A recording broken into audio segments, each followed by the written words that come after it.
गुरु महाशिवरात्रीची रात्र ही इतकी शक्तिशाली किंवा पॉवरफुल मानली जाते, तर यामागे नेमकं आध्यात्मिक काय कारण आहे? पण शिवाची कधी प्राणप्रतिष्ठा नसते.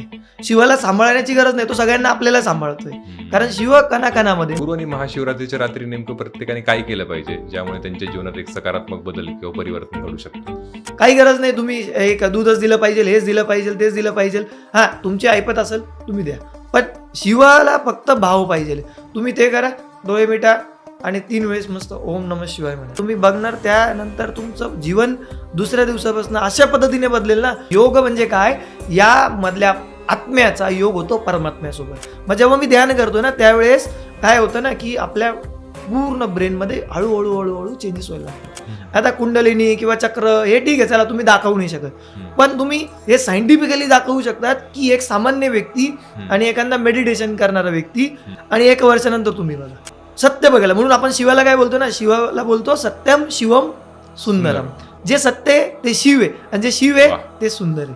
नेहमी एक प्रश्न येतो, जर शिव त्रिकालदर्शी आहे तर शिवांना दिसत नव्हतं का की देवी सती आत्मदहन करणार आहे?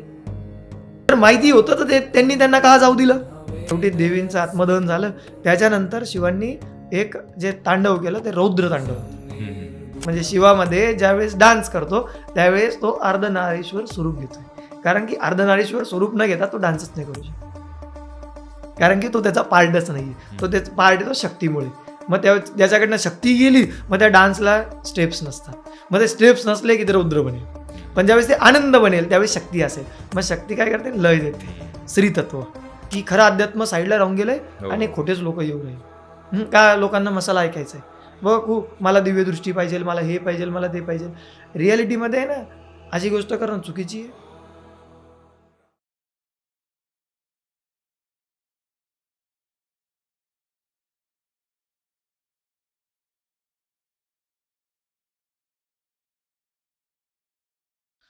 नमस्कार, आपलं सर्वांचं आजच्या या महाशिवरात्र स्पेशल पॉडकास्टमध्ये सहर्ष स्वागत.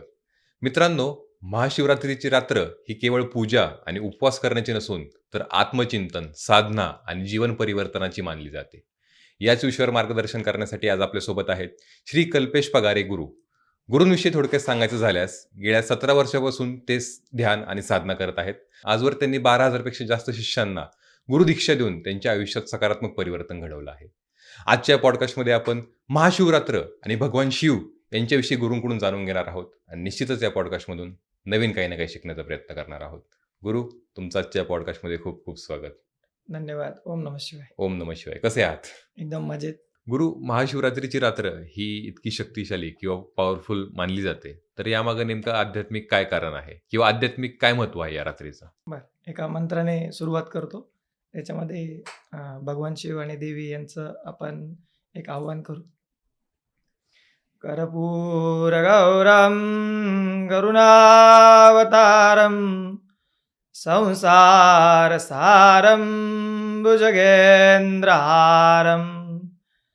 सदा वसंतम हृदयारविंदे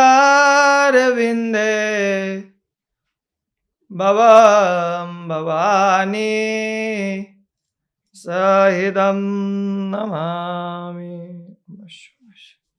ओम नमः शिवाय.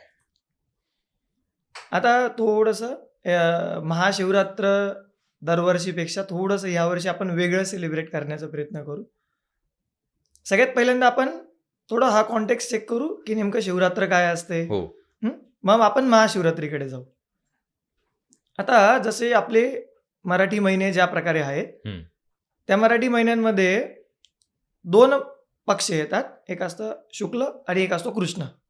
त्याला दोघांना मिळून आपण 15-15 दिवसाचा एक मास असं बोलतो. आता ह्या 2 मासांमध्ये 15 दिवसांचा ड्युरेशन असतो, ज्याच्यामध्ये 2 प्रदोष येतात. आता प्रदोष म्हणजे एक 12वी किंवा 13वी तिथी असते आणि एका महिन्यामध्ये एक शिवरात्र प्रत्येक महिन्याला येत असते. प्रत्येक महिन्याला एक शिवरात्र येते. जसं आपल्याला महाशिवरात्र माहिती आहे त्या प्रकारे प्रत्येक महिन्याला एक शिवरात्र असतेच. आता याची बनवलं कसं गेलेलं आहे बघा. आता प्रदोष 2 आहे आपल्याकडे, ठीक आहे. आता ज्याला आपण शुक्ल बोलतो. शुक्ल म्हणजे काय, आता अमावस्या झाली आहे, अमावस्यापासनं पहिली जी तिथी येते तिला प्रतिपदा बोलतो, द्वितीया बोलतो, तृतीया बोलतो. असं करत करत करत म्हणजे काय ना, जो चंद्र होता तो शून्य होता. म्हणजे आपलं लाईफ काय होतं? शून्य होतं. हम्म. आता आपण जन्म घेतला तर आपण वाढतोय आणि प्रत्येकाचं जस्ट ॲज अ ह्युमन बोला किंवा बिझनेस बोला, आपली एक अशी ग्रोथ असते, एक पीक पॉईंट असतो, आपल्या एजचा पण एक पीक पॉईंट असतो हो. आणि परत एक डाऊनफॉल येतो. हम्म. त्याच प्रकारे सेम टू सेम आता काय झालं ना, अमावस्या होती. हम्म. अमावस्येचा पुढचा दिवस नवीन महिना स्टार्ट झाला, म्हणजे नवीन जन्म आला. हो. तिथून आपण स्टार्ट केलं 12वी 13वी तिथी ही प्रदोषची आली. म्हणून महादेवासाठी आपण प्रदोष पण मानतो. प्रदोषचं व्रत सुद्धा आपण त्याच्यामध्ये केलं जातं. आता प्रदोषला का केलं जातं व्रत? कारण की आपण लक्षात आणतो की आपल्याला आता पूर्णत्वाला जाणार आहे, परंतु हे सगळं देणारा कोण आहे? तो शिव आहे. म्हणजेच काय? शिव म्हणजे काय? स्टेबिलिटी. मला पूर्णत्वाला जायचंय, पण त्याच्या अगोदर मला काय घ्यायची आहे? स्टेबिलिटी. नाही तर माझ्या डोक्यामध्ये काय येईल? अहंकार येईल. मग आपण स्टेबल झालो, आता आलो वरती, पण इथं शिवरात्री नाहीये. का नाहीये? कारण की शिव बोलतात तू एन्जॉय कर, कारण की तू पूर्णत्वाला चाललाय. आता शिवाची गरज नाही पडली. आता आपण पूर्णत्वाला आलो, म्हणजे पौर्णिमा आली. आता पौर्णिमेनंतरचा, आता बघा पौर्णिमेचं जी रात्र असते इतकं सुंदर, हो. पूर्ण चंद्र, आता काय होणार ना? डाऊनफॉल येणार. मग आता चंद्राच्या कलेमध्ये काय होईल? एक एक कला कमी होत जाणार, हो, म्हणजे हो. डाऊनफॉल येणार. आता जसा डाऊनफॉल येत जाईल ना, तसा सेम टू सेम 12व्या किंवा 13व्या तिथीला येतो प्रदोष. आता प्रदोषला पण तीच गोष्ट, परत सेम आपल्याला शिव आठवायचा आहे. परंतु आता याच्या पुढची जी 2 तिथी आहे, एक तर ती 14च असेल किंवा डायरेक्ट अमावस्या असणार आहे. आता अमावस्या म्हणजे काय? एंड. म्हणजे एखादा मनुष्य सपोज शरीर सोडतोय आणि जेव्हा तो शरीर सोडणार त्यावेळेस त्याच्यासाठी ते अटळ आहे. पण आपण मार्कंडेय ऋषींबद्दल ऐकलंय, नंदींबद्दल ऐकलंय, की जर तुम्ही त्या शेवटच्या टायमामध्ये त्यांना जर आवाज दिला ना, तर ते येतात आणि आपल्या याच्यातनं मुक्त करतात. हो. म्हणजे भलेही ते आपला मृत्यू नाही थांबवत, पण ते आपल्याला कैलासावरती घेऊन जातात. म्हणजे होतं काय? यमाचं काम पण एका साईडला चालतं आणि दुसऱ्या साईडला आपलंही काम चालतं. मग होतं काय, की आता माहिती तर आहे प्रदोषला आपण तर डोक्यात आणलं, की मला सगळं शिवाने दिलं होतं, हे सगळं शिवच काढून घेतोय ॲज अ डिस्ट्रक्शन म्हणून. परंतु मला वाटतं की नाही मी घाबरतोय. आता त्या टायमाला आता प्रदोष आणि अमावस्या याच्यामध्ये एक अगोदरची जी रात्र आहे त्याला बोलतात शिवरात्र. आता शिवरात्र का बोललं गेलं? शिवदिवस नाही, ही शिवरात्र आहे. का? रात्र काळी असते, तसं आपल्या जीवनामधला तो डार्कनेस पण आहे. मग जेव्हा एंड आहे, आपल्याला वाटतं सगळं संपलंय ना, त्यावेळेस शिव येतात आणि त्यावेळेस आपल्याला शिव त्याच्यातनं तारतात. अमावस्या येणार आहे, पण काय केलं गेलं ना, अमावस्या तर येते, पण महादेवाने काय केलं? चंद्राला स्वतःच्या डोक्यावरती धारण केलं गेलं. त्याच्यामुळे तो चंद्रशेखर झाला. म्हणजेच काय? तो मरून पण मरत नाहीये, म्हणजे त्याची परत सायकल होणार. त्याच प्रकारे आपल्याला पण आपल्या जीवनामध्ये सेम गोष्ट घडणार. आता ही झाली प्रत्येक महिन्याची. याच प्रकारे आपले जे 6 ऋतू आहे, जसे आपण 4 याच्यामध्ये आपल्या इंग्लिश प्रमाणे म्हणतो, त्याच प्रकारे इकडे 6 मानले जातात मराठीमध्ये. त्याच्यामध्ये लास्टला जेव्हा येतो त्यावेळेस आता बघणार ना तुम्ही, तर आता याच्यानंतर 15 तारखेला 15 फेब्रुवारीला महाशिवरात्री आहे. त्याच्यानंतर अमावस्या येणार आणि अमावस्येनंतर 18 तारखेपासून वसंत ऋतू स्टार्ट होतोय.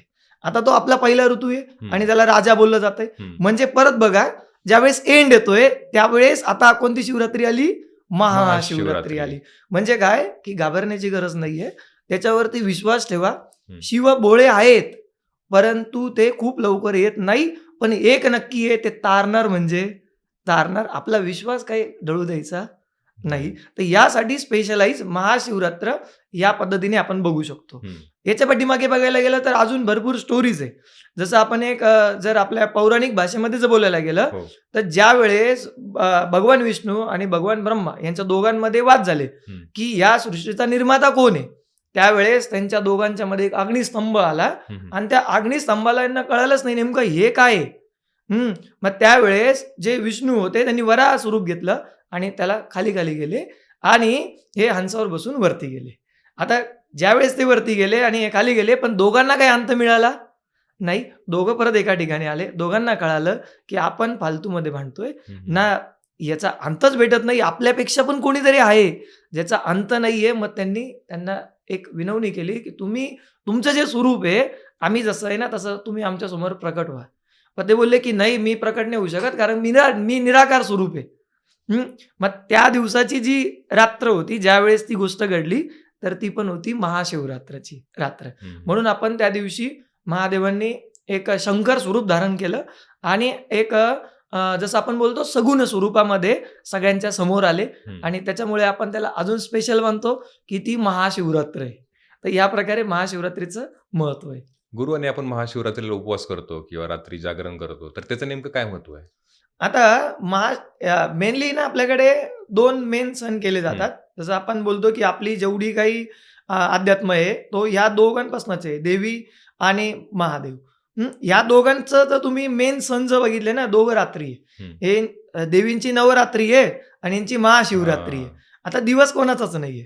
का? कारण की आपल्याला जे काही वाचवणं असेल, जे काही करणं असेल, आता त्या दिवशी उपवास जसं आपण करतोय, हो.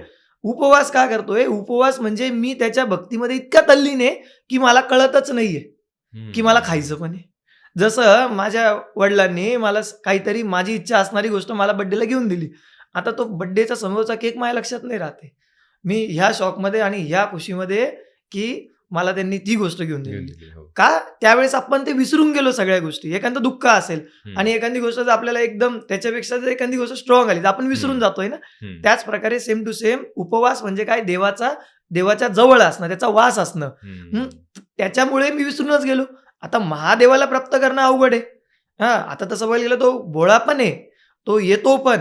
पण ज्यावेळेस त्याला ॲज अ तुम्ही शिष्य म्हणून जाणार, त्यावेळेस तो सगळ्यात शेवटी येणारा देवता आहे.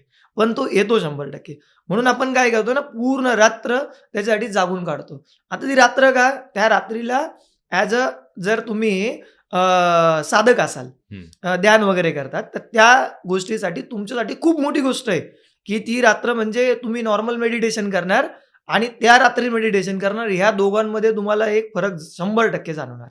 का? त्या दिवसाच्या एनर्जीज ह्या अप असतात आणि ज्यावेळेस तुम्ही साधना करतात ना, त्यावेळेस तुमची जी कुंडलिनी आहे, हं. ती कुंडलिनीला जी गती मिळते. आता बघा रोजही अभ्यास करतोय आपण, हो. परंतु एक्झाम आली आणि त्यावेळेचा अभ्यास या दोघांमध्ये फरकच फरक पडतो ना. असतो. हो. त्या प्रकारे आता ती नवरात्र, ते 9 दिवस आणि ही एक रात्र. हं. आता ती नवरात्र इज इक्वल टू ही एक रात्र आहे.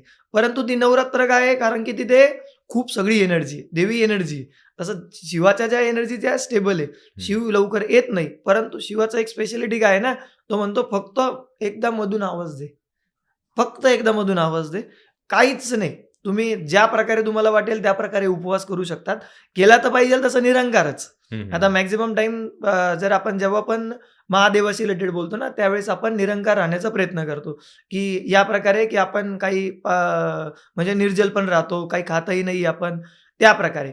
परंतु इन केस तुमच्याकडनं ती गोष्ट पॉसिबल असेल तर करा. नसेल पॉसिबल तर नाही केली तरी सुद्धा चालेल. असा काही प्रॉब्लेम नाहीये. ॲज अ एज फॅक्टर भरपूर गोष्टी आहेत. हो. तर त्या गोष्टींचा एक विचार करून आपण ती गोष्ट हं. ॲज अ त्याप्रमाणे केली पाहिजे. मन हो. शुद्ध असेल ना, हं. तर तेच महादेवाला सर्वत्व आहे. हं. का? एक साधी गोष्ट आहे ना, आता एक अघोर आहे. आणि एक आपण सात्विक पूजा करतोय. आता जी सात्विकतेने जी पूजा करतोय, त्याच्यामध्ये आपण सगळ्या सात्विक गोष्टी आणतोय. आता त्याच दिवशी जे अघोरी असतील, ते पूजा कशी करत असतील महादेवाची? त्यांच्या पद्धतीने. का सात्विक बरोबर. पद्धतीने होणार? नाही. त्यांच्या ते पद्धतीने. ते त्यांच्या सगळे तामसिक गोष्टी त्या ठिकाणी हं. असणार. आता विचार करा, ज्यावेळेस ते तमस भावामध्ये, ते तमस भाव पण शिवाला जातोय. आणि हा पण भाव जातोय. मेन गोष्ट काय आहे ना, तुम्ही बाह्य गोष्टी, या सगळ्या बाह्य गोष्टी, शिव बाह्य गोष्टींमध्ये अडकतच नाही. तो डोळेच उघडत नाहीये. मेन त्याला काय पाहिजे, तुम्ही आंतरतेमध्ये किती आहे, तुमच्या आतमध्ये किती आहे, आणि तीच त्याला सगळ्यात सुंदर गोष्ट जी आवडते, ती तुम्ही आतमध्ये जा, तर तो तुम्हाला आतमध्ये भेटेल. आणि तुम्ही आता भगवान शिव यांच्याविषयी बोलताय, तर भगवान शिव तुमच्या दृष्टिकोनातून नेमके कोण आहेत? माझ्यासाठी तर भगवान शिव सर्वस्व आहे. प्रत्येक गोष्ट जसं प्रत्येकाचं एक आराध्य दैवत असतं.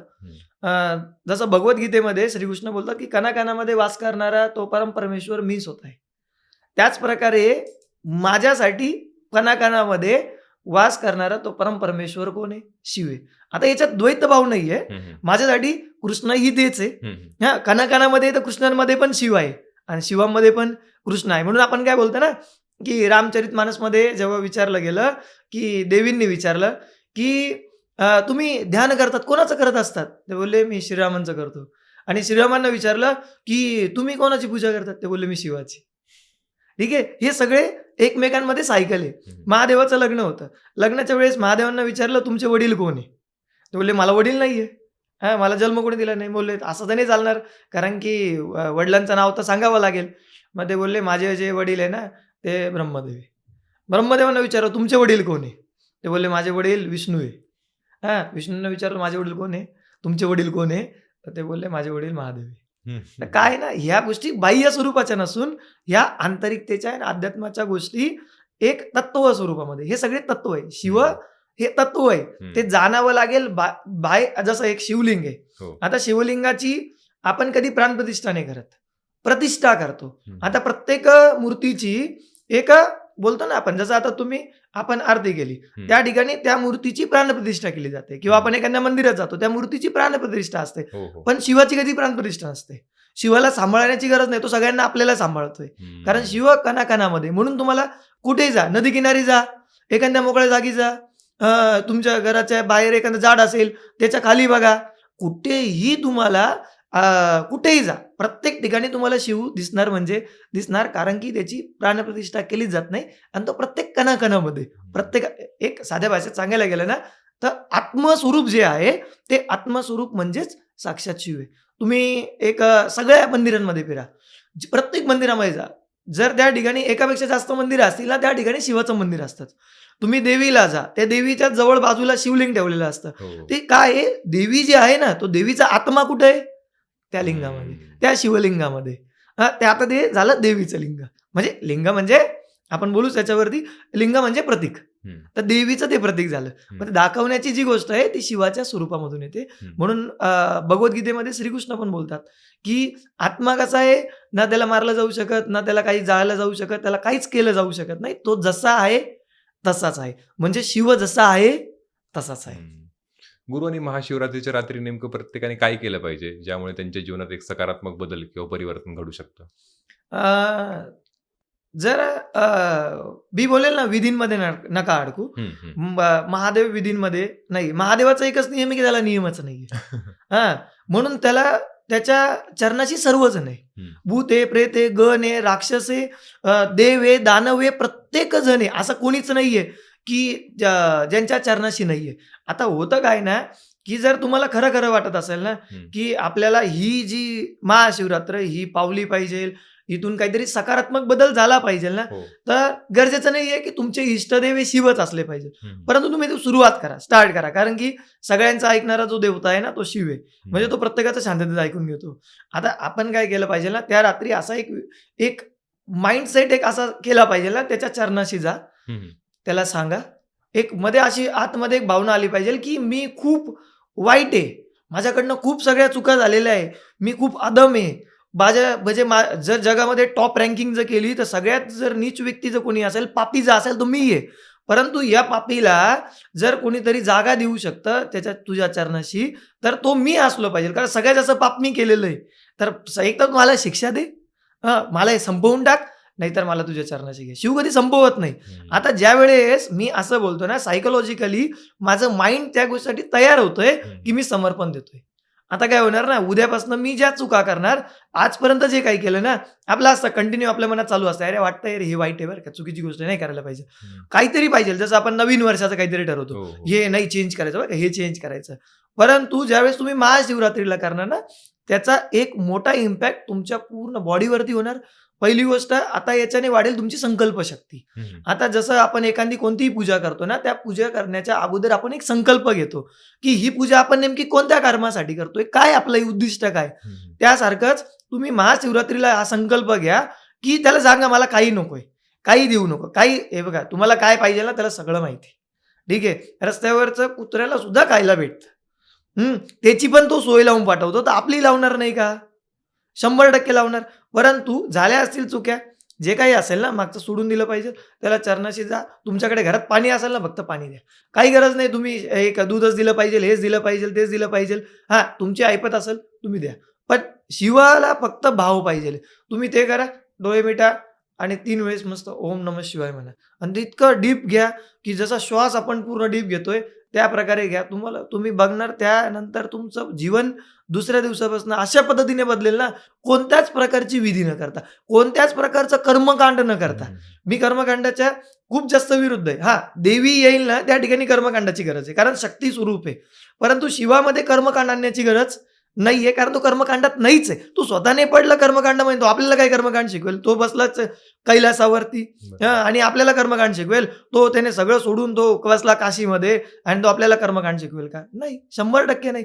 ज्याला ज्याला जे त्रास झाला, ज्याला ज्याला प्रॉब्लेम आहे, आपण बोलतो ना वांछिलेले असतात, ज्यांना कोणी स्वीकार करत नाही, त्या प्रत्येकाचा स्वीकार हा फक्त आणि फक्त शिव करतो. याच्या इंटेन्शनने जा, तुमच्यावर कर्ज असो, तुमच्यावर काही असो, तुम्ही एकदा करून बघा आणि त्याला म्हणा, की मला तुमचा देवता कोणी असो, तुम्ही हनुमानचं करणार, त्यांचं करा. स्वामी समर्थांचं करता, त्यांचं करा. काही प्रॉब्लेम नाही. मी बोलत नाही तुमचे इष्ट बदलून टाका. मी शिवाचं करतो म्हणून तुम्ही पण शिवाचं करा असं नाही. पण त्या दिवशी तुम्ही त्यांच्या चरणाशी माफी मागून घ्या. कारण ते प्राईम आहे. बरोबर. बाकी सगळे लिंक आपली जी लागते ना, ती त्यांच्या अंडर लागते. तर या प्रकारे तुम्ही करा आणि बाकी जे आपण करत आलेलो आहे ना, ते पण त्याला फॉलो करा. पण काय झालं ना, दरवर्षी करतोच आहे. बदल कुठं होतोय? एक वर्षी मी म्हणतो तसं तर करून बघा. 100% बदल जाणवणार. आणि गुरु, भगवान शिव यांना आदियोगी म्हटलं जातं. बरोबर. तर योग आणि अध्यात्म यामध्ये भगवान शिव यांचं नेमकं काय स्थान आहे? महादेवाचे खूप सगळे नाव आहे. हो. आता त्या सगळ्या नावांमध्ये एक नाव आदिगुरु येतं, आदियोगी येतं. आता आदियोगी हे जे काही नाव आहे ना, हे आपल्या एक बोलतो ना प्रचलनामध्ये कधी आलं, ज्यावेळेस जगी वासुदेव म्हणजे सद्गुरू यांनी 2016 साली एक आदियोगी म्हणून 112 फुटाची एक मूर्ती उभारली कोइंबतूरमध्ये. आणि त्यावेळेस प्रधानमंत्री मोदी यांनी त्यांचं अनावरण वगैरे केलं. त्यावेळेसपासून लोकांना एक ती गोष्ट जागरूकता निर्माण झाली, की नाही योग. आता काय झालं ना, एक गोष्ट सांगतो, की आपण आहे ना क्लेम कधी करत नाहीये. आता एक प्रश्न पडतो ना, एवढी मोठी मूर्ती का बांधली असेल? मी काय त्यांचा एजंट नाही ना, मी त्यांच्याकडनं काही शिकलेलो आहे, माझे गुरु काशीचे. पण सांगण्याचं काय ना, एक प्रश्न येतो, 112 फूट का इतकं मोठं का केलं असेल? बरं, हेच नाव का बरं त्यांनी दिलं असेल? कारण की सद्गुरू हे खूप जास्त दूरदर्शी. आता झालं काय ना, की जेव्हा आज आपण क्लेम न केल्यामुळे आज आपल्याच गोष्टींना बाहेर काय केलं गेलं ना, त्यांच्या गोष्टी पेटेंट केल्या गेल्या प्रत्येक गोष्टीला. म्हणजे लिटरली कितीतरी असे आसन आहे की ज्याला पेटेंट त्यांनी फॉरेनमध्ये करून घेतलेलं आहे, पण ते आपण नाही केलेलं आहे. मग सद्गुरूंनी काय केलं ना, 112 फूट करून दाखवायचा प्रयत्न केला, की आदी योगी. आदी मीन्स प्रथम, मूळ. याला आदी बोललं जातं संस्कृतमध्ये. आणि योग म्हणजे काय? आता योग मीन्स नॉट अ योगा. योग आणि योगामध्ये फरक आहे. आता कोणीतरी बोलेल की आमच्या एरियात कोणीतरी आहे योगाचे क्लासेस घेतो. ते क्लासेस घेणं गोष्ट वेगळी आहे आणि योग वेगळी गोष्ट आहे. ज्यावेळेस मी शक्तिपात देतो ना, त्यावेळेस तो योग घडतोय. ठीक आहे, तो योग आहे. योग म्हणजे काय? त्या परमात्म्याचं आणि माझं मिलन होणं. त्या मिलन होण्याला आपण काय बोलतो? योग असं बोलतो. मग त्याचे जे जनक आहे, ते जनक म्हणजे कोण आहे? ते शिवच आहे. म्हणून आपण त्यांना आदियोगी असं बोलतो. परंतु त्यांचं काम, त्यांच्या गोष्टी म्हणजे त्यांना एकच नाव नाहीये. महादेवाला खूप सगळे नाव आहे. कारण की कलांची निर्मिती त्यांनी केली, वाद्यांची निर्मिती त्यांनी केली, प्रत्येक गोष्ट डमरू त्याच्यामधूनही त्यांनी नाद प्रकट केले. संस्कृतचे जे काही अक्षर आहेत, जे काही आज आपण जे काही शिकतो, ते संस्कृतचे जे काही निघाले ते डमरूमधून निघालेले. म्हणजे या सगळ्या ज्या गोष्टी आहे, त्याचा जो जनक आहे सगळ्या गोष्टींचा, तो शिव आहे. का झालं असं? आता आपण प्रश्न पडेल की शिवच काय? कारण की शिव आतमध्ये गेले. आणि आपल्याकडे एक असं बोलतो ना आपण, की पिंडी ते ब्रह्मांडी आणि ब्रह्मांडी ते पिंडी. पिंड म्हणजे काय? हे माझं शरीर. या शरीरामध्ये जे आहे ना, तेच या ब्रह्मांडामध्ये, आणि या ब्रह्मांडामध्ये जे काही आहे तेच माझ्या शरीरामध्ये. आता जुने जे ऋषी होते, आज बघा, आज आपलं कॅलेंडर बघा, एकदा कॅलेंडरकडे बघा. त्या कॅलेंडरमध्ये आजच्या 100 वर्षानंतर कधी चंद्रग्रहण हे तुम्ही सांगू शकतात. हे दुसऱ्या कॅलेंडरकडनं शक्य नाही. आजही फॉरेनमध्ये किंवा नासामध्ये सुद्धा आज आपलंच कॅलेंडर यूज केलं जातं. म्हणजे याच गणना यूज केल्या जातात. ते आता याच गणनेनुसार जर केलं जातंय, तर जुन्या काळी ते काय कशाने गेले असतील? कसं काय त्यांनी बनवलं असेल? फक्त योग ह्या एकट्या गोष्टीवरती, ज्याला आज आपण वेद बोलतोय. या वेदांचं ज्ञान आलं कुठून? जे योग करत होते, त्या योग करताना, योग म्हणजे काय? या मधल्या आत्म्याचा योग होतो परमात्म्यासोबत. म्हणजे साध्या भाषेत जर सांगायचं असेल ना, तर ही माझी जी बॉडी आहे ना, याला काही लिमिट्स आहे. आता मी काय होणार ना, अनलिमिटेड. आता इथे खूप सगळं ज्ञान आहे, परंतु याचा ऍक्सेस माझ्याकडे नाही. जस्ट एक एक्झाम्पल, इथे वायफाय असेल, पण माझ्या फोनला जर पासवर्ड माहिती नसेल, म्हणजे मला जर पासवर्ड माहिती नसेल, तर मी कनेक्ट करेल का? नाही करणार. त्याच प्रकारे मी नाही बनवू शकत आहे, पण मी तुमच्याकडनं पासवर्ड मागितला, तर तुम्ही मला दिला, तर मी टाकून मी ऍक्सेस करू शकतो. त्याच प्रकारे ज्यावेळेस तुम्ही योग तुमच्यासोबत घडतो, त्यावेळेस तुम्ही या सगळ्या अनलिमिटेड ज्ञानाला ॲक्सेस करायचे अधिकारी बनून जातात. म्हणून मी बोलतो, की तुम्ही ब्रह्मांडाचे स्वामी बनतात. शरीर स्वरूपाने नसून ते आत्मस्वरूपाने. गुरु आणि भगवान शिव यांना ध्यानाचं देव म्हटलं जातं. तर ध्यानाचं आपल्या मानवी जीवनात काय महत्व आहे?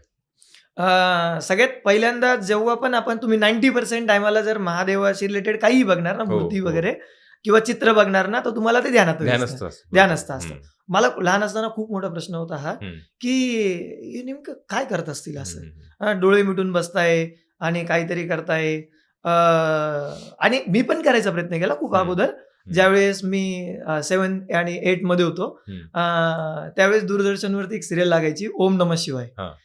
आणि ती मी बघायचो, मला ती खूप आवडायची हम्म. आणि ते एक अट्रॅक्शन क्रिएट झालं. मग मी पण जायचो, ते बघता बघता महादेवाच्या मंदिरात जायचो, बसायचो आणि पण मला फक्त अंधार दिसायचा. हा. मी विचार करायचो, काय करत असतील यार हे असं बसून नेमकं. हम्म. पण जसं जसं एक हळूहळू दिवस जसे जसे पुढे गेले, रोज ती प्रॅक्टिस कंटिन्यू केली आणि त्याच्यानंतर काही अशा गोष्टी माझ्यामध्ये एक बोलतो ना जाणवायला लागल्या, घडायला लागल्या आणि ते समजायला लागल्या, की तेव्हा कळतं की नाही, याच्यामध्ये अजून काहीतरी गोष्टी आहे.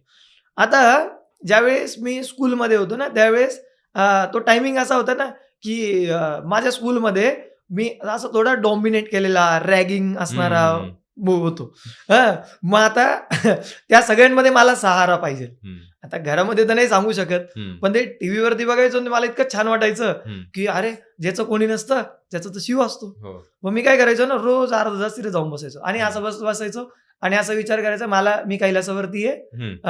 आणि देवी पार्वती आणि महादेव असे बसलेले हम्म. आणि त्यांच्या पायाच्या जवळ मी बसलेलो. हम्म. पण मला त्यांना डिस्टर्ब पण नाही करायचंय. हम्म. तर मी असा विचार करायचो, की इथे त्यांचा जो पायाचा जो अंगठा आहे हा. तो इथे आहे आणि याची जी एनर्जी निघते ती मला भेटते. हम्म. मग असं करता करता मी असं कॉन्सन्ट्रेट करायचो. ते नंतर कळालं हे आज्ञाचक्र असतं हम्म. आणि त्याच्याबद्दलच्या गोष्टी. मग खूप गोष्टी बदलत गेल्या. एक बघण्याचा नजरिया बदलला, कॉन्फिडन्स वाढला. मग नंतर कळालं हे ध्यान असतं, हम्म. याला ध्यान बोलतात. पुढे जाऊन खूप सगळे अनुभव आले. आता हे बघा, आपल्याकडे आहे ना, प्रत्येकाकडे आपण नॉर्मली काय बोलतो ना, बेसिकली 3 गोष्टी असल्या पाहिजे, अन्न, वस्त्र आणि निवारा. हो. बरोबर ना? पण मी बोलतो की नाही, अन्न, वस्त्र, निवारा तर पाहिजेलच. याच्यामध्ये 4थी गोष्ट तुम्ही ऍड करून घ्या, ते आहे ध्यान.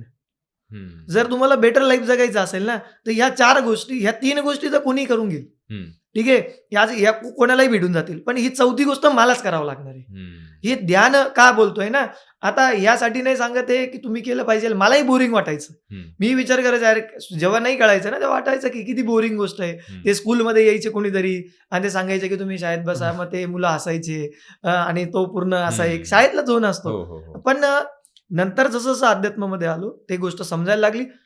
एक असतं ना की आपल्या जेव्हा आपण ध्यान करतो ना, तेव्हा आपल्या ब्रेनमध्ये चेंजेस होतात. हम्म. हम्म. सगळ्यात मेन गोष्ट. आणि आपल्याकडे एक बोलतो ना, सगळं पूर्ण जे कंट्रोल सिस्टीम आहे, ती कंट्रोल सिस्टीम म्हणजे आपला मेंदू आहे. हो. आता मेंदू मधूनच, ब्रेन मधूनच जर सगळं सिस्टीम हँडल होणार आहे. मला एखादा पेन होतोय, मी पेन किलर घेतोय. आता पेन किलर घेतल्यानंतर काय माझं दुखणं थांबतंय असं मला वाटतंय. रिअलिटीमध्ये शरीरात थांबतंय का? नाही थांबत आहे. फक्त माझे जे सेन्स होते ते पास होत होते, ते थांबून गेले. त्याच प्रकारे आपण आपल्या मेंदूवरती सगळ्या गोष्टी डिपेंड करतात. मग जेव्हा मी ध्यान करतो ना, त्यावेळेस काय होतं ना, की आपल्या पूर्ण ब्रेनमध्ये हळूहळू हळूहळू चेंजेस व्हायला लागतात. हम्म. आता कुंडलिनी किंवा चक्र हे ठीक आहे, चला तुम्ही दाखवू नाही शकत, हम्म. पण तुम्ही हे सायंटिफिकली दाखवू शकतात की एक सामान्य व्यक्ती हम्म. आणि एखादा मेडिटेशन करणारा व्यक्ती हम्म. 1 वर्ष जरी त्याने मेडिटेशन केलं, किंवा एक काम करा, तुमचा आजचा ग्राफ घ्या मेंदूचा, किंवा त्याची एक ज्या प्रकारे स्कॅनिंग करता येईल ते घ्या, आणि 1 वर्ष तुम्ही रोज कमीत कमी मिनिमम बोलतो ना, मिनिमम 20 मिनिट्स मेडिटेशन करा आणि 1 वर्षानंतर तुम्ही बघा. हम्म. आता तुम्ही कसे होते ना, हे तुम्हीच लिहून काढा. 1 वर्षाच्या अगोदर एक झाला ब्रेनचा, एक झाला तुमचा. हो. आता 1 वर्षानंतर परत ब्रेनची स्कॅन करा आणि एक तुमचं पण करा. तुम्ही स्वतः विचार करा, मी अगोदर कसं होतो ते वाचा. याच्यातल्या किती गोष्टी तुमच्यामध्ये एक्झिस्ट करतात. हम्म. तो सगळ्यात पहिल्यांदा सकारात्मकता येणार. काय होतं ना, हे बघा, जसं सपोज एखादा व्यक्ती डिप्रेशनमध्ये, हो. आपण त्याला काय बोलतो, सायकेट्रिस्टकडे घेऊन जाऊ. हम्म. सायकेट्रिस्ट काय करणार, दृष्टिकोन देणार. हम्म. तो बोलेल की हे असं नाहीये, हे असं आहे. हम्म. पण ध्यान असं नाही करत. ध्यान म्हणतं ही गोष्ट अशीच आहे, तो अशीच बघायला शिकवतो, हा. सत्य बघायला. म्हणून आपण शिवाला काय बोलतो ना, शिवाला बोलतो सत्यम शिवम सुंदरम. जे सत्य आहे ते शिव आहे आणि जे शिव आहे वा. ते सुंदर आहे. म्हणजे आपल्याला काय बघायचं ना, नजरियाने खेळायचे. हम्म. कारण का हा नजरिया पण मुडून जाऊ शकतो, बरोबर हा आहे. पण मुडून जाऊ शकतो एका टायमानंतर. हम्म. ब्रेन वॉश ज्याला बोलतो, ब्रेन वॉशचा प्रश्न नाहीये. तुम्ही त्याला जाणा ना. तुम्ही जेव्हा त्याला जाणणार, हम्म. दैवत्व वगैरे सोडून द्या. तुमच्या ब्रेनमध्ये चेंजेस होत आहे. आता माझ्याकडे ज्यावेळेस लोक दीक्षा घ्यायला येतात, लिटरली 2 ते 3 दिवस त्याच झोनमध्ये असतात. म्हणजे त्यांना ते बोलतात की गुरु हे कसं कंटिन्यू करू आता? हम्म. मला याला वाढवायचंय. मग तेव्हा त्यांना कळतं अरे शिव ह्याच अवस्थेला असतं बरं का. शिवाकडे हा वाला नशा आहे. हम्म. तो गांजावाला नशा नाहीये. फक्त मला कळत नाहीये म्हणून मग मी बोललो की शिव कसे राहतात गांजाच्या नशेमध्ये. कारण हम्म. गांजावाला जसा असतो, जसा दिसतो, जशी गणगण करतो, त्याच प्रकारे शिव पण करतात. पण शिवाचा जो नशा आहे तो कॉन्शियसनेसचा आहे. शिवाचा नशा किंवा गांजा किंवा धतुरा याचा नाही. नाही. त्याने ते घेतलं तरी त्याला काही फरक पडत नाही. कारण तो स्टेबल आहे. हम्म. सगळीकडे स्टेबल आहे. म्हणजे तो मंदिरात तुम्ही ठेवा किंवा त्याला स्मशानात ठेवा. फरक पडत नाही. त्याच्या एनर्जीच डिस्टर्ब होत नाही. कारण की तो स्वतः एनर्जीचा जनक आहे. त्याच्याचपासून एनर्जी बाहेर निघते. गुरु, तुम्ही एक शिक्षक होतात आणि आज जवळपास 17 वर्ष झाले तुम्ही साधना करत आहात. तर हा प्रवास नेमका कसा होता? एक जसं मी सांगितलं की सुरुवातीला नव्हतं समजत ह्या हां. गोष्टी की आपल्यासोबत काय चाललंय. म्हणजे हं. एक बोलतो ना की घरामधनं पण नव्हतं कळत. कारण की घरामध्ये 4 जण, माझी बहीण, आई आणि वडील. हं. आता माझी आई करते स्वामी समर्थांचं, हं. वडील करता हनुमानांचं. हं. मी अचानक करायला लागलो महादेवांचं. हां. आणि माझी जी बहीण आहे दीदी, हां. ती माझ्या मागे. हां. जे करणार ते.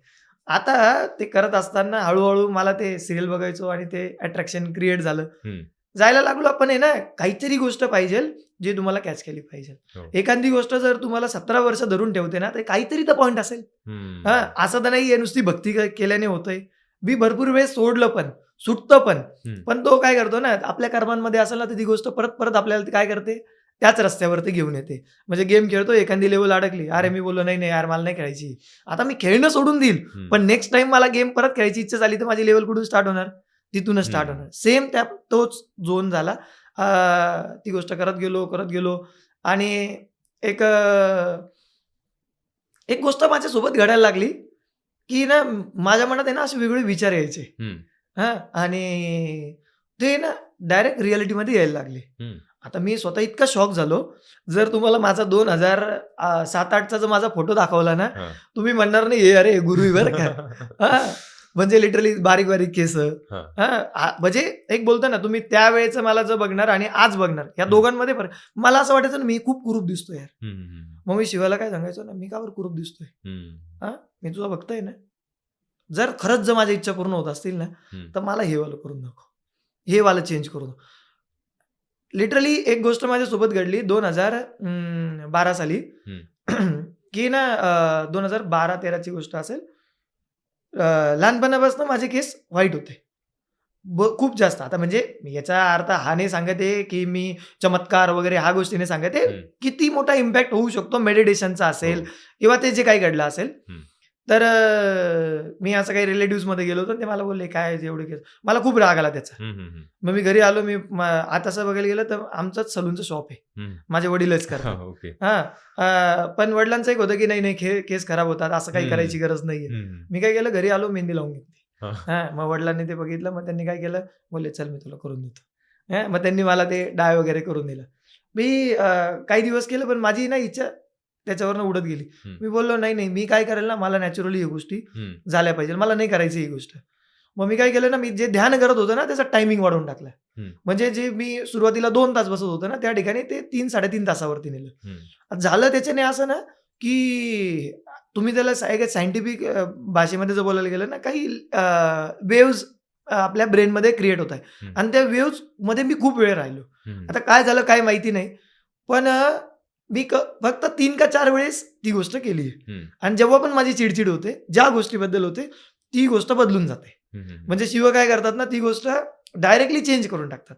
म्हणजे तो पूर्ण जो इन्सिडन्स असतो आणि माझे केस ऑटोमॅटिकली आजही मी डाय करत नाही. हं. आणि त्या 2012 पासनं तर आज जवळपास 2026 चालू आहे. 14 वर्षामध्ये मी अजूनपर्यंत परत एकदा कधीच केलेले आहेत बारीक बारीक, हां. पण ते जे काही होते हं, हं. आणि आज जे काही आहे याच्यामध्ये खूप सगळा फरक पडला. आता ही खूप मायनर गोष्ट आहे तसं हो. बघायला गेलं तर. हो, हो. हा काय अध्यात्माचा पार्ट नाहीये, हं. परंतु मेडिटेशन तुम्हाला हेही देतं. हं. मग या छोट्या छोट्या गोष्टी लहान असताना काय सायकल तर पाहिजे असते ना, बरोबर. मेंदूच केवढा आहे आपला, हं. तेच मागणार. लहान असताना काहीतरी खेळणीच मागणार. तर त्या प्रकारे मी करत गेलो हं. आणि 8 मध्ये असतानाच मी 7-8 मध्ये असताना जेव्हा मी महादेवच्या मंदिरात जायला लागलो ना, मला अट्रॅक्शन क्रिएट झालं. हं. काहीतरी गोष्ट पाहिजे जी आपल्याला धरून ठेवते. मी एक स्टोरी बघितली होती ना, त्याच्यामध्ये ते त्यांच्या घरामध्ये काय बोलतात ना, त्या मुलांना लहान मुलगा असतो. हं. त्यांच्या घरामध्ये दूध नसतं. हं. तो आईकडे हट्ट करतो, म्हणतो मला आई दूध पाहिजे. ते म्हणतात हं. आपण खूप गरीब आहे, आपल्याकडे गाय नाहीये. हं. ते काय करतात, पिठामध्ये पाणी टाकतात आणि ते प्यायला देतात. ते म्हणतो हे दूध नाही, मी माझ्या मित्राच्या घरी पिलंय. तो खूप रडतो. हां. मग ते म्हणतात जाय तुला शिवच देतील. आता हे बोलल्यानंतर त्या मुलाच्या डोक्यामध्ये एक अशी गोष्ट येते ना, अरे यार शिव कसं काय देतील? पण आता लहान मुलाचं हं. त्याच प्रकारे तो गेला. हो. त्याने चालू केलं, ओम नमः शिवाय, ओम नमः शिवाय. हं. आणि शिव आले. शिव आले आणि बोले काय पाहिजे मग? बोले आप शिवजी आप ही हो क्या? हं. बोले हाँ मैं ही हूँ. तर मग काय मागायचंय? बोला मेरे को है ना 1 वाटी दूध चाहिए. आता निरागसता हं. हं. शिव बोलले, त्यांनी दिलं आणि एक गाय दिली. ते निघून गेले. हं. त्याच्यानंतर ते काही हं. टाईमामध्ये तो मुलगा घरात आला. आईला सांगितलं, की "आई शिव आले आणि मला त्यांनी दूध दिलं." आता लहान मुलाच्या मनावर किती घेणार आहे? हो, हो. ते बोलले, "नाही, नाही. त्यांनी आपल्याला एक गाय पण दिली बाहेर." जेव्हा आई बघते तर आईला ते राहिलंच जात नाही. ती इतकी रडते, इतकी रडते. आणि तो इन्सिडेन्स मला इतका भावला, हं. इतका जास्त भावला. मला वाटलं अरे एक एवढ्या मुलासाठी येऊ शकतो, माझ्यासाठी का नाही येऊ शकत? मी आज जे बोलतो ना, शिवाला काही नाही पाहिजे. हं. हे याच गोष्टीवरती बोलतो आणि त्याने प्रत्येक टाईमाला तुम्ही माना, तुमचा जो इष्ट आहे ना, जो कोणी असेल, त्या इष्टाला तुमच्या वडिलांसारखा किंवा वडिलांपेक्षा पण जास्त अधिकार दाखवा. हं. कारण की ते जन्मजन्माचे पिता आहे. हो, हो, हो. माझं इष्ट जे कोणी असेल, मी स्वामी समर्थ बोलेल ना, तर स्वामी समर्थ माझे जन्मजन्मांचे असं माना. हं. मागच्या जन्मात पण तेच माझ्यासोबत होते. या वर्षाचे वडील वेगळे असतील हं, हं. पुढच्या वर्षाचे वेगळे असतील, मागच्या जन्माचे वेगळे असतील. हं. आता हे जन्मजन्मांचे माझे शारीरिक वडील बदलतील, पण माझे आत्मिक वडील माझे इष्टच राहणार आहे. ते इष्ट कधी बदलणार नाही. म्हणून ती गोष्ट मला धरून ठेवली. त्याने मला प्रलोभन दिलं, काही बोला तुम्ही किंवा मला माझी साधना बाकी असेल मागच्या काही जन्मांची, त्या हं. त्या वाटेवरती किंवा मला इथपर्यंत हं. त्याला आणायचं असेल, हं. तर तो आजही मी त्याच याच्याने, की आता मी एक जसं जेव्हापासून समज आला माझ्याकडनं चुक्याही खूप झाल्या. असं नाही की हे बनत असताना जी गोष्ट इथपर्यंत आलो, खूप गोष्टी आहे की लिटरली माझ्या चुक्यांमुळे म्हणजे बोलण्यामुळे किंवा चुकीच्या विचारांमुळे खूप लोकांचे जीवन पण असं एक बोलतो ना खराब झालं. खूप लहान होतो मी तेव्हा. हं. एक 9-10 मध्ये असेल, कळायचं नाही. एक जस्ट माझ्या विरुद्ध वागताय म्हणून मग ते बोलणं वगैरे. पण नंतर हं. कळायला लागलं, ही गोष्ट खूप रिस्की आहे. मग मी मागणं सोडून दिलं. मी बोललो, हं. "तू जे देशील ते मला मान्य आहे." म्हणजे मी घाबरलो, की लिटरली 1 वर्ष तर मी काही ध्यान पण नाही केलं. मी घाबरून गेलो होतो, की एक खूप मोठा इन्सिडेंट झाला. सांगू नाही शकत मी ऑन कॅमेरा. पण खूप मोठा इन्सिडेंट झाला, ज्याच्यामध्ये मृत्यू झाला. आणि लिटरली ते मला त्याचं गिल्ट, की ते कुठेतरी माझ्यामुळे झालं आणि ती गोष्ट मला नको होती. मग त्याच्यामुळे 1 वर्ष सोडलं. पण शिव काय करतात ना, परत हं. धरून वाटेवर त्या आणतात, कारण की मार्गावर. मनात नव्हतं. हं. तर करता पहिली दीक्षा मी जी दिली, ती माझ्या बहिणीला दिली. हं. ते पण दीक्षा देणं वगैरे हा काही प्रकार मला नव्हता. एक असं वाटलं, की नाही यार मी बदलू शकतो, माझा माइंडसेट बदलू शकतो, तर आपण का नाही बदलला पाहिजे? हं. ही ज्या स्थितीला मी राहतोय ना, त्या स्थितीला सगळेजण राहायला पाहिजे, की काही असो किंवा नसो. माझ्याकडे संपत्ती आहे का नाहीये, माझ्याकडे एखादी गोष्ट आहे का नाही, कारण मला शिव देत होतं ना. हं. मग मला मी शिव द्यायचा ना, मी चेक करू शकत होतो. यार यार ही गोष्ट मला भेटली, पण ह्याच्यातनं मला आनंद नाही भेटत. अरे यार माझा भोळा शिव यार देऊन टाकतो यार. ही पण भेटली, ह्याच्यातनंही मला काही भेटत नाही. हं. मग मी नंतर मागणं सोडून दिलं. मला नकोय. मग माझी एक इच्छा झाली, एक माझ्या बहिणीसोबत मी ही गोष्ट हं. करावी. मग तिला ज्यावेळेस मी फर्स्ट टाईम दीक्षा दिली, तिच्यामध्ये पण तेच बदल घडायला लागले. आणि जेव्हा ते घडले तेव्हा मला कळालं, की नाही हे काहीतरी थोडं वेगळं होतंय. हं. मग त्याच्यानंतर हळू-हळू करता मी माझे जे क्लासेसमधले जे मुलं आहे, त्यांना दीक्षा द्यायला लागलो. म्हणजे त्यांना मला अध्यात्म रस होताच. हं. मग त्यांना मी अशा स्टोरीज सांगायचो, मग मी बसवायचो. हं. मग त्यांना दीक्षा द्यायला लागलो. त्यांच्या जीवनामध्ये बदल घडायला लागले. मग ते करता असं झालं, की ही गोष्ट ऐकलेली नाही कधी. कारण की जुन्या काळी शक्तिपाताची दीक्षा दिली जायची आणि खूप कमी लोकं आहे जे शक्तिपाताची दीक्षा देतात. हं. आजही म्हणजे ही आपली जुनी एक बोलतो ना जुन्या टायमापासून चालत आलेली हो. दीक्षाविधी आहे हम्म. की ज्याच्यामध्ये शक्तिपाताच्या माध्यमामधून देतात. त्याच्यानंतर मला एक 2020 साली गुरु आज्ञाही मिळाली, माझे गुरुही मिळाले. 2015 साली मला काही आत्मानुभूतीचे अनुभव झाले ध्यानामध्ये असताना. अशा खूप सगळ्या गोष्टी घडल्या आणि त्या घडल्यामुळे आज खूप लोकांचे म्हणजे काय झालं ना, पॅरेंट्समध्ये असं वाटायचं, अरे आमची मुलं का बरं बदलतंय? आमच्या मुलांची प्लेलिस्ट का बरं बदलते? हां, मग माझी मुलं असे एकटे-एकटे का बरं बसताय? हम्म. ते विचारायचे, काही प्रॉब्लेम आहे का? काही त्रास होतोय का? म्हणायचे, "ए बाई, मला शांत राहू दे." आता ज्या कालपर्यंत जी मुलगी बॉलिवूडचे गाणे ऐकत होती, ती आज अचानक शांत राहायला लागलेली आहे. काहीच बोलत नाहीये. मग मला असं वाटलं, नाही, आता आपण पॅरेंट्सला पण दिली पाहिजे. त्यांनाही बोलवलं पाहिजे. मग त्यांना द्यायला लागलो मी दीक्षा. मग त्यांच्या जीवनात बदल. मग त्यांचे ते रिलेटिव्हज घेण्याला लागले आजूबाजूचे. असं करता ते वाटलं, की नाही. मग असं करता एक स्टेप आली आणि सगळ्या शिवगणांची एक इच्छा झाली, की गुरु आपण आता हे कार्य आहे ना, थोडंसं सोशल मीडियावरती नेलं पाहिजे. म्हणून मागच्या 1 वर्षापासून सोशल मीडियावरती एक ॲक्टिव्ह झालो आणि खूप सगळा प्रतिसाद मिळाला पूर्ण महाराष्ट्रामधून आणि पूर्ण भारतामधून. ज्यांना मराठी कळते, जे आपले मराठी आहेत आणि जे फॉरेनमध्ये राहतात, त्यांनी सुद्धा खूप सगळ्यांनी बोलतात आजही.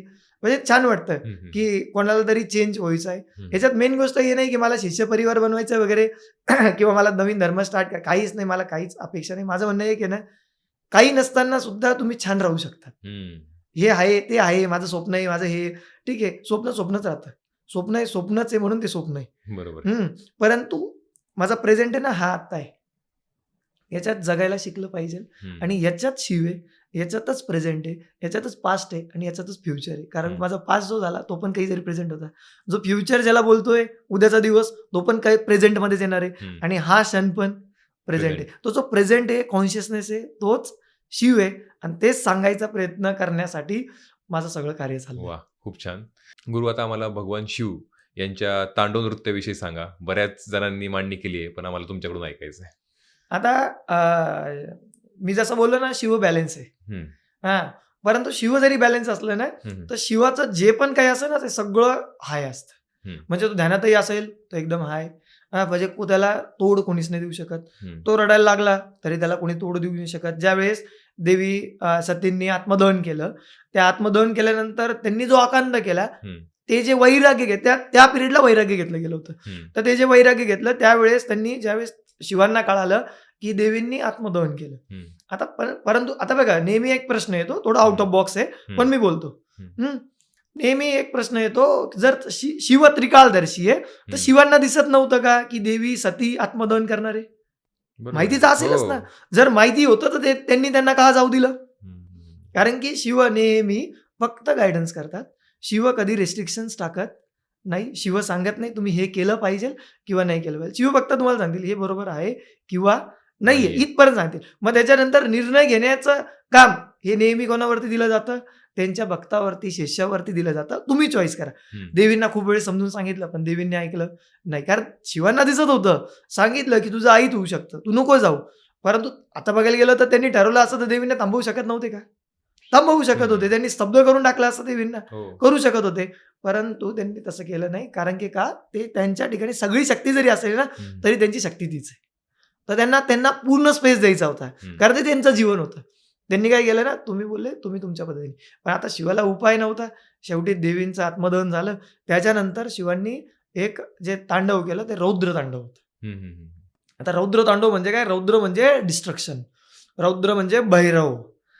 भैरव जेव्हा एक नाव येतं ना, भैरव आणि रौद्र सेम आहे. ज्यावेळेस प्राकट्यकरण, ज्यावेळेस मी जसं आपण स्टोरी घेतली महाशिवरात्रीची, त्याच्यामध्ये जेव्हा भगवान विष्णू आणि ब्रह्मदेव समोरासमोर आले होते, त्यावेळेस त्यांनी सांगितलं की माझं एक स्वरूप ऑलरेडी आहे, जे काम करतंय ते रौद्र आहे. आणि रौद्र म्हणजे मीच आहे. आता रौद्र म्हणजेच मीच, म्हणजेच कोण? भैरव आहे, तोच भैरव आहे. तर शिव काय करतात ना, त्यावेळेस त्यांनी काय केलं, ते तांडव स्वरूप केलं. आता शिव ज्यावेळेस शांत असतात त्यावेळेस ते शंकर म्हणतात, आणि ज्यावेळेस ते तांडव करतात त्यावेळेस ते रौद्र म्हणतात. म्हणून त्याचं नाव आहे रौद्र तांडव. आता रौद्र तांडव तर आलं, परंतु याच्यासोबत एक आनंद तांडव पण असतं. शिवाला आनंद जेव्हा होतो ना, तेव्हा शिव डान्स पण करतात. पण हा कॉस्मिक डान्स आहे. म्हणजे एक बोलतो ना, आता याला 5 याच्यामध्ये वाटलं जातं. एक जन्म, जीवन, मृत्यू, त्याच्यानंतरची अजून एक गती असते, त्याला बोलतात तिरोभाव आणि अनुग्रह. ह्या 5 मेथडमधनं नेलं जातं. याला पण तांडव बोलतात. हं. म्हणजे काय, शिव काय करतोय ना, निर्माण पण करतोय आणि शिव त्याला काय करतोय, डिस्ट्रक्ट पण करतोय. तर 2 प्रकारचे तांडव बोलले जातात. एक आनंद तांडव आहे आणि एक रौद्र तांडव आहे. आता याला जर ॲज मी साधक म्हणून बोलायला गेलो, हं. तर आपण एक ऐकलं असेल बघा, की वेगवेगळ्या प्रकारच्या मुद्रा धारण केल्या जातात हं. किंवा वेगवेगळ्या प्रकारचे आसन धारण केले गेले पाहिजे. ज्यावेळेस मी पहिल्यांदा मेडिटेशनबद्दल ऐकलं, हां, हां. त्यावेळेस मला कळालं, की आपल्याला आहे ना, हा पाय वरती, हा पाय याच्यावरती. हां. आता रिअॅलिटीमध्ये सगळ्यात पहिल्यांदा भीती तर इथंच वाटते, की हा पाय याच्यावर घ्यायला आणि ते किती वेळ बसणार आहे. आता हे पायच भांडत बसतात आणि आपण करू शकत नाही. परंतु रिअॅलिटीमध्ये हे सगळे मुद्रा हं. आणि या सगळ्या गोष्टी आपल्याला साधनेमध्ये होतात.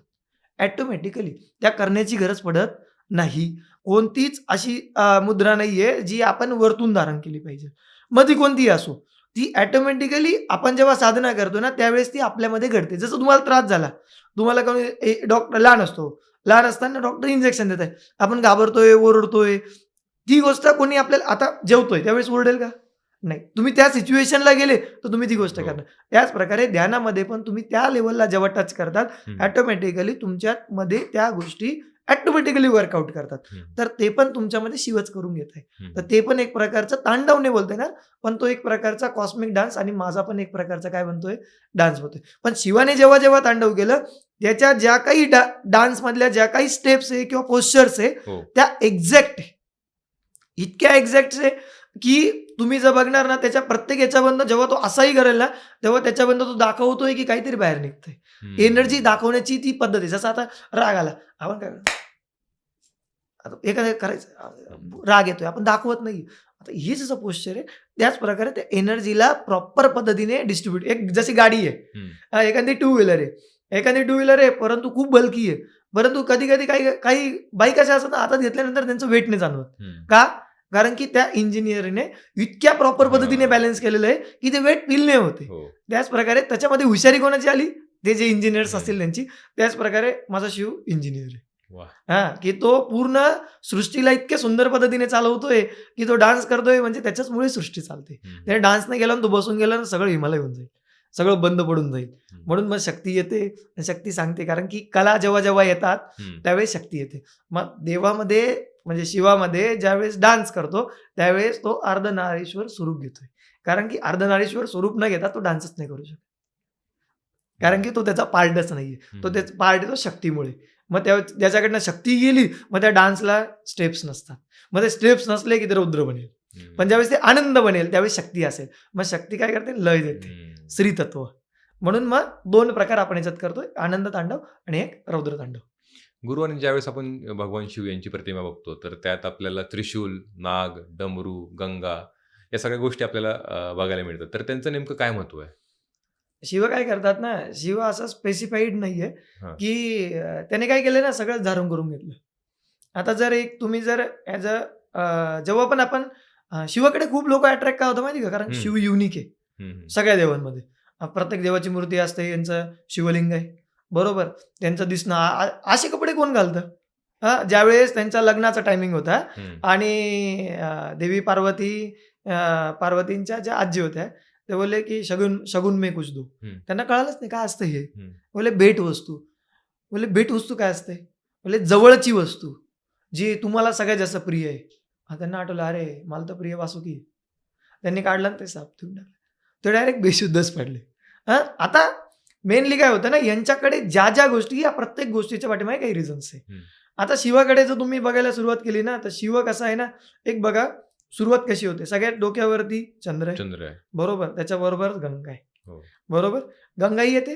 थोडं हं. खाली आली, या ठिकाणी त्रिनेत्र आहे. हं. हा तिसरा नेत्र जसं आपण बोलतो, आपण लहानपणापासून ऐकत आलेलो, जेव्हा शिवाने जर तिसरा हां. डोळा उघडला, हो. सगळं काय होऊन जाईल? हं. भस्म होऊन जाईल. म्हणजे इथे ती आग आहे.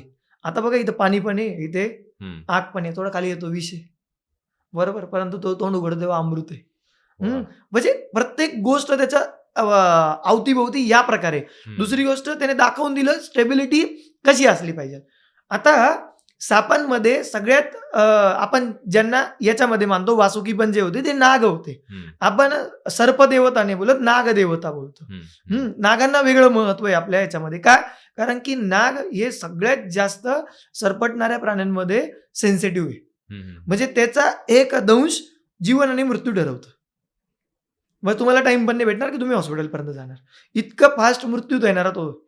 मग शिव काय ना दाखवण्याची. आता मला सांगा, एखादा साप आहे. हो. तो साप झाडावरतीचा असेल, तुम्ही बघितलं झाडाला डसतोय? नाही बघणार. जमिनीवर चालतोय, जमिनीला डसतोय? नाही. नाही डसणार. परंतु त्याच प्रकारे जसं झाड हलत नाही का, मला सांगा? चालतं. झाड पण हलतंय. हम्म. जमीन पण कंपन करते. आणि मी आता माझ्या गळ्यामध्ये कोणीतरी साप दिला किंवा एखाद्या व्यक्तीच्या गळ्यामध्ये साप दिला, तर बोले हलू नका बरं का. काय होईल? हां, जर सपोज ते हलले, तर त्याने दंश केला. संपेल. शिव काय ना, ते झाड पण हलतंय, पण त्या झाडामधले जे कंपन आहे, हम्म. व्हायब्रेशन्स आहे, त्याला एक लय आहे. आणि ती लय तो समजतोय. त्याला ते काय वाटतंय? छान वाटतंय. म्हणून त्याच्यावरती तो राहतोय. कम्फर्ट झोन म्हणतोय. जमिनीवरती पण तेच आहे. आता ज्या ठिकाणी भूकंप क्षेत्र आहे, त्या ठिकाणी आपण राहू का? आपण नाही राहणार. साप कसं करायचं? त्याच प्रकारे शिवच्या गळ्यामध्ये जो साप आहे, नाग आहे, वासुकी आहे, तो पण त्याचाच प्रतीक आहे. की तो गळ्यामध्ये येऊन इतक्या निर्धास्तपणे बसतोय, की शिव इतके स्टेबल आहे, की त्याला ते स्पेस आवडते. तो म्हणतो, की ज्या ठिकाणी सरपटणाऱ्या प्राण्यांना व्हायब्रेशन जास्त असतात, ती जागा खूप जास्त आवडते. ज्या ठिकाणी जसं आपण बोलतो, की पाल ही लक्ष्मीचं प्रतीक आहे. हो. का बोललं जातं? का सरपटणारा प्राणी. हम्म. तुमच्या घरात व्हायब्रेशन्स चांगले आहे, म्हणून ती तुमच्याकडे अट्रॅक्ट होते. ही त्याच्या पाठीमागचं एक आपण त्याला मारतोय वगैरे किंवा त्याला काढतोय, ती गोष्ट वेगळी. हम्म. पण बघा, एखादं घर असेल, त्या घरामध्ये निगेटिव्हिटी असेल, तिथे पालच नसते. तुम्हाला एक पण पाल दिसणार नाही त्या ठिकाणी. का? कारण की ते व्हायब्रेशन्स असे ना, त्या ठिकाणी ती अट्रॅक्टच होत नाहीये. ठीक आहे. मग शिवाच्या गळ्यामध्ये तो नाग यासाठी आहे ना, तो दर्शवतो काय? तो यासाठी की ही किती स्थिरता आहे. म्हणजे तो गळ्यामध्ये आता दुसरी गोष्ट काय झाली, तर नाग आहे. पण महादेवांचे जे मुलगा आहे, हम्म. ते गणपती. गणपतींचं वाहन काय? उंदीर. आता बघा, एकाच फॅमिलीमध्ये कसे राहत आहे. हम्म. इथे साप आहे, इथे उंदीर आहे. पण तरी किती हॅपी फॅमिली. हम्म. आता त्याच्याच बाजूला दुसरे अजून त्यांचे एक मुलगा आहे. ते कोण? पुत्र कोण? कार्तिकेय. त्यांचं वाहन काय? मोर. आता मोर कोणाला खातंय? हां. आता महादेवाचं वाहन काय? नंदी. हां. देवीचं वाहन काय? सिंह. बरोबर, म्हणजे सगळे एकाच कुटुंबात. एकाच कुटुंबात आहे, पण किती छान राहत आहे. त्यांना कळतच नाही. त्यांना नशेमध्ये येते. ती कोणती नशा आहे? ती शिवाची नशा आहे. एकदा एक स्टुडंट आहे माझी, हां. आणि तिच्या घरी त्यांनी हनुमान बसवले. हां. आता कोणीतरी सांगितलं, तुमच्या घरात खूप सगळे प्रॉब्लेम, तुम्ही हनुमानची प्रतिष्ठापना करा. त्यांनी केली. एक 3-4 महिने झाले आणि अजून प्रॉब्लेम वाढले. मग त्यांना परत ब्राह्मणाकडे गेले आणि दुसऱ्या ब्राह्मणाकडे त्यांनी सांगितलं, की तुमच्या घरात आहे ना, नंदी आहे हम्म. आणि त्याच्यासोबतच मारुती आहे. तर दोघांचं काही पटत नाही, आणि त्याच्यामुळे ती गोष्ट. मग ती माझ्याकडे आली, मला बोलली, की मी ना गुरु याला ना मंदिरामध्ये ठेवणार आहे असं. मी काय बोललो, असं नको करू, एक काम कर ना, मंदिरात ठेवणार माल देऊन टाक. हां, बघू दे माझं किती वाईट होतंय. माझ्याकडे पण नंदी आहेच. मी एक ट्रायल घेतो. मला आवडतं असं. मी थोडा ज्ञानमार्गी व्यक्ती जो असतो ना, तो चेक करतो. मला आवडतं थोडं विध्वंसक कार्य जरी झालं तरी चालेल, थोडं आपलं वाटोळं झालं तरी चालेल, पण एकदा चेक तर होईल खरं काय. मग मी काय केलं, तिला म्हटलं एक काम कर, हनुमान जयंती पण होती त्यावेळेस, आणि म्हटलं दे आणून माझ्याकडे. आजही तुम्हाला सांगतो, कमीत कमी त्या गोष्टीला 4 वर्ष झाली असतील, आजही माझ्याकडे आहे ते हनुमान. काहीच प्रॉब्लेम नाही आहे. आम्ही दक्षिणमुखी बसवले. माझी देवी बसवलेली भैरवी देवी, ती पण दक्षिणमुखी आहे. म्हणजे शिव पण दक्षिणमुखी, भैरव म्हणून. तर आज मी त्यांना बसवलंय. माझ्याकडे नंदी स्वरूप पण आहे, सगळं आहे, काहीच क्लेश नाही. रियालिटीमध्ये ह्या ज्या धारणा आहे ना, त्या अज्ञानामधून जन्माला येत आहे. हा द्वैत भाव नाहीये. शिव कधी द्वैतात नाहीये. शिव हा अद्वैत आहे, कारण कणाकणामध्ये तोच आहे. वाईटमध्ये पण तोच आहे, चांगल्यामध्ये पण तोच आहे. प्रत्येक गोष्टीमध्ये शिव आहे. म्हणजे जेव्हा मी बोललो ना, समर्पण भाव द्या, सगळं ॲक्सेप्ट होऊन जाईल. बरोबर. भगवान शिव यांच्या तिसऱ्या डोळ्याविषयी तुम्ही आता बोलताना उल्लेख केला, तर त्याविषयी आम्हाला सांगा. आता भगवान शिवाचा हे बघा, भगवान शिव एकटे नाही की ज्यांना त्रिनेत्र आहे. ठीक आहे. देवी स्वरूपामध्ये जाणार ना तुम्ही, देवींचे ज्यावेळेस रूप बघणार ना, तर देवींच्या रूपांमध्ये पण तुम्हाला कळेल, की आता देवींची जेव्हा साधना केली जाते कोणत्याही देवीची ना, त्यावेळेस आपण देवीच्या स्वरूपाबद्दल वर्णन करतो. जेव्हा देवीच्या स्वरूपाबद्दल वर्णन करताना, तर मॅक्झिमम टाइम प्रत्येक देवीला 3 डोळे. आता प्रश्न पडतो, नेमका त्रिनेत्र म्हणजे काय? हा डोळा काय? आता खूप लोक मला मेसेज करतात, आम्हाला दिव्य दृष्टी पाहिजे. आज्ञाचक्र. मी सांगितलं आज्ञाचक्राने असं होतं. आता खूप अफवा आणि खूप बोलतो ना, खूप गोष्टी अशा पसरल्या आहे, की ज्याच्यामुळे ना, की खरं अध्यात्म साईडला राहून गेलंय आणि खोटेच लोक येऊ राहिले. का लोकांना मसाला ऐकायचा आहे. बघ खूप मला दिव्य दृष्टी पाहिजे, मला हे पाहिजे, मला ते पाहिजे. रिॲलिटीमध्ये आहे ना, अशी गोष्ट करणं चुकीची आहे. जर तुमच्यासोबत ती गोष्ट घडत असेल तर घडली पाहिजे. परंतु तुम्ही बाहेरून कुठेतरी ती गोष्ट करणार तर ती चुकीची आहे. आता रिॲलिटीवाला सांगतो, की शिवाचा त्रिनेत्र म्हणजे काय? हं. आता त्रिनेत्र म्हणजे काय? हे 2 डोळे तर मला आहे. पण याच्याच बरोबर आहे ना, हे 2 डोळे सत्य आहे का? आता बघा मी झोपतोय त्यावेळेस पण स्वप्न बघतोय, त्यावेळेला डोळा कुठे आहे? बरोबर. आता मला सांगा आंधळ्या व्यक्तीला स्वप्न नसेल पडत का? पडतं. बरोबर आहे का नाही? हं. त्यालाही पडतंय, त्यालाही दिसतंय. असं नाही बोलू शकत, की त्याला डोळेच नाही लहानपणापासून किंवा ज्याने कधी सृष्टीच बघितली नाही त्याला स्वप्न नाही पडत का? पडतात, त्यालाही पडतात. मग त्यालाही स्वप्न पडतात ते, आपल्यालाही पडतात. मग रिअॅलिटीमध्ये रिअल काय आहे? जे स्वप्नात बघत होतो ते रिअल आहे का मी आत्ता जे बोलतोय ते रिअल आहे? रिअॅलिटी नेमकी आहे काय? मग होतं काय ना, हे आहे दृष्टिकोन. झोपेमध्ये तुम्ही हे नाही बोलू शकत, की झोपेमध्ये खोटं होतं. पण त्यावेळेस तर मला येणार आता लोकं हार्ट अटॅकने मरतात. हं. झोपेमध्ये स्ट्रोक आला, हे झालं, ते झालं. भरपूर लोकं. आता रिअॅलिटीमध्ये मला सांगा, ते त्या क्षणाला जगतात आहे म्हणून त्यांना स्ट्रोक येतोय. बरोबर. त्यांच्यासाठी तो क्षण काय बनतोय? सत्य बनतोय. आता रिअॅलिटीमध्ये उठल्यावरती कळतंय ते असत्य आहे. तसंच मी आता हे जे बघतोय ना, मॅक्सिमम टाईम मी जागा आहे. म्हणजे जागृत अवस्थेला आहे. तर मी बोलेल हे सत्य आहे. पण मी तुम्हाला दीक्षा दिली आणि किंवा तुम्हाला आत्मज्ञान झालं. त्या दिवशी तुम्हाला कळेल, अरे हे पण सत्य नाही, हे पण सगळे झोपलेलेच आहे. मग रिअॅलिटीमध्ये सत्य आहे तरी काय? हे सत्य आहे, हे सत्य आहे का हे सत्य आहे? रिअॅलिटीमध्ये हे तिघं सत्य नाहीये. मग रिअॅलिटी सत्य काय आहे? तर ज्यावेळेस मी साधना करतो, ज्यावेळेस मी ध्यान करतो, त्यावेळेस माझ्यासाठी ह्या ठिकाणी एक आंतरडोळा तयार होतो. आंतरडोळा म्हणजे नॉट अ फिजिकल. हं. फिजिकल डोळा नाही आहेत, एक दृष्टी तयार होते हं. बघण्याची आणि ती दृष्टी अशी असणार ना, की मी जेव्हा पण डोळे उघडेल आणि बघेल. आता बघा शिवाच्या समोर एकदा शिवासोबत असं झालं ना, त्यांचे जे सासरे होते पहिल्या लग्नाच्या टाईमाचे, ते होते दक्ष. प्रजापती दक्ष. प्रजापती दक्षांनी त्यांना एकदा एका ठिकाणी बोलावलं. परंतु त्यांना करायचा होता अपमान. हं. अपमान करण्यासाठी त्यांनी काय केलं ना, त्यांची जी काही बोलतो ना, जी खुर्ची होती, जी चेअर बनवली होती ना, ते हं. बसणार. हं. त्याच वेळेस असं काहीतरी ओढून घेतलं आणि ती बसायला गेली, ती खाली निघून गेली. आता तिथे होते सगळे देव, दानव सगळे होते. म्हणजे देवांचे गुरु पण होते, दैत्यांचे गुरु शुक्राचार्य पण होते, इकडे बृहस्पती पण होते, सगळे जण होते. मीटिंग होती. आता त्या मीटिंगला सगळे जण आलेले. आता सगळ्यांना माहिती आहे, की महत्त्व किती मोठ्या लेव्हलचं आहे. आता त्यांनी असं दाखवलं, की अरे अचानक घडलं. हां. पण सगळ्यांना खूप राग आला. आता बघायला गेलं तर मी जर बोलेल, "अरे यार, माझा किती मोठा अपमान झाला." हं. आपण जर त्या ठिकाणी असू तर आपण असंच बोलू. मला बोलवलं का हे अपमान करायला? हां. शिवाने काहीच नाही बोलले. शिव शांत होते. पण शुक्राचार्यांना इतका राग आला. हं. शुक्राचार्य बोलले, "अरे आम्ही तर असुर आहे, पण तुमच्यापेक्षा तर नक्कीच चांगले. हां, आम्ही देव नाहीये, पण आम्ही असुर असून पण आमच्याकडनं असंवालं पाप तर अजूनपर्यंत नाही झालेलं आहे." तर यांनी काय केलं ना, बोलले, "मी आज तुला मारूनच टाकणार." तर शुक्राचार्यांनी काय केलं ना, त्यांची तलवार काढली आणि त्याने मारायला गेले. मारायला गेले, तर महादेव बोलले, "शुक्राचार्य शांत बसा."